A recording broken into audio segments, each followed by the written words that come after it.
As a society, when we talk about sexuality, a topic relating to personal identity, relationships, and desire, we tend to think of and discuss it as something that is exclusively personal.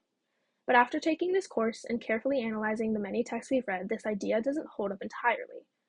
What all of these stories and historical information have shown repeatedly is that sexuality has never just been personal. It is a concept that societies all across the world, especially those dominated by religion, have constantly tried to define, regulate, and control. The reason for this is more simple than people may realize. The attempt to control sexuality is a way of governing and maintaining power. For instance, in many indigenous cultures, gender and sexuality were extremely fluid. Take the Two-Spirit people, a group that didn't fit into the strict binary gender rules that are so prevalent now in modern America. However, when Europeans arrived, not only did they steal land from the indigenous population, they imposed a completely different system of sexuality onto an already established society and culture. This rigid system created a problematic hierarchy that was deeply tied to unrealistic Christian ideas of what morality should look like.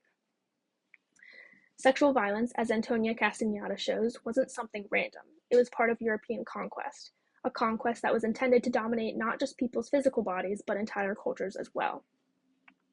That pattern of using sexuality to enforce power continued in colonial New England.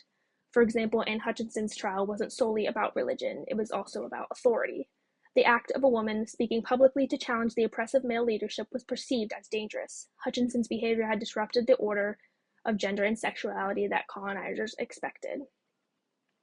Even cases like bestiality and abortion weren't treated as linear issues, as moral failures that were carried out by specific individuals. They were seen as threats to the stability of an entire society or culture. Sexual behavior became something that the law and religion had to strictly regulate to maintain some semblance of order. And then there's something slightly different, but just as revealing, and that's fear. In the awful disclosures of Mara Monk, Protestants spread these extreme graphic stories about Catholic sexuality, stories about secret abuse, corruption, and sexual deviance. Whether or not people believed these details that were presented to them, that was irrelevant. But what mattered was that these stories created a clear us versus them narrative. Sexual deviance was projected onto Catholics to make Protestant identity seem pure, controlled, and also morally superior. So sexuality wasn't just controlled internally, it was also used to define outsiders to a culture. The same tension shows up in religious movements that attempted to completely reshape sexuality as a whole. In Burned Over District, you have groups experimenting with totally different systems like celibacy or male continence or polygamy. These weren't exclusively lifestyle choices. They attempted to construct entirely new social orders by redefining sex, marriage, and family. And this shows us something incredibly significant. And that's controlling sexuality isn't about restriction, but it can also be about reimagining society. But at the end of the day, however, it is still about maintaining power. As we look into the 20th century, the focus shifts, but this pattern continues on. During the Civil Rights era, sexuality became tied to race and respectability. Black women in particular were judged through strict sexual experiences as part of broader struggles for equality.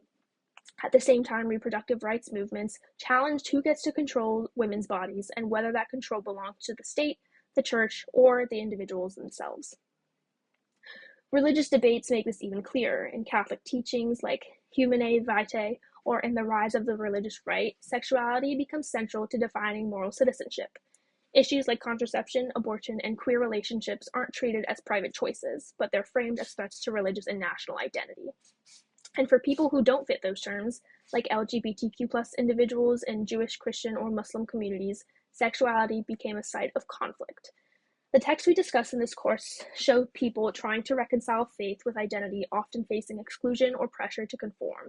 Again, this issue isn't just belief, it's about who belongs and under what conditions. After taking this course, it's quite hard to argue that sexuality isn't solely about individual choice. Instead, it's something that's constantly shaped by larger systems like religion, law, and differing choices, differing cultures, and are used to define what is and isn't normal, deviant, and who does and doesn't maintain power. So one thing that all of this information makes clear is this: who controls sexuality isn't just a decision regarding what people do in private, but it also decides what society looks like as a whole.